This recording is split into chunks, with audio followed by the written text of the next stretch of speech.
गणरायाच्या आगमनाचा उत्साह आज सगळीकडेच बघायला मिळतोय। एव्हाना मंडळात आणि घरोघरी बाप्पा विराजमान झालेले आहेत।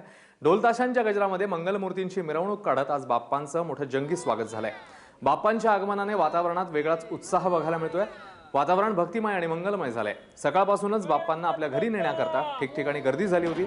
मुंबईसह नाशिक आणि नागपूरमध्ये मोठ्या संख्येने घरगुती बाप्पांची मूर्ती स्थानापन्न केली गेली।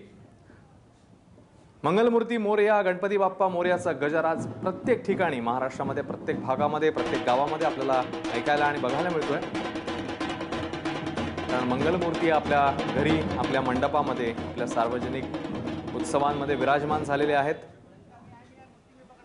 सगळीकडे हर्षोल्लासाचं वातावरण आहे आणि आबालवृद्ध आता पुढचे 10 दिवस या बाप्पांच्या सेवेमध्ये आणि त्यांच्या आराधनेमध्ये आपल्याला दंगलेले बघायला मिळणार आहेत।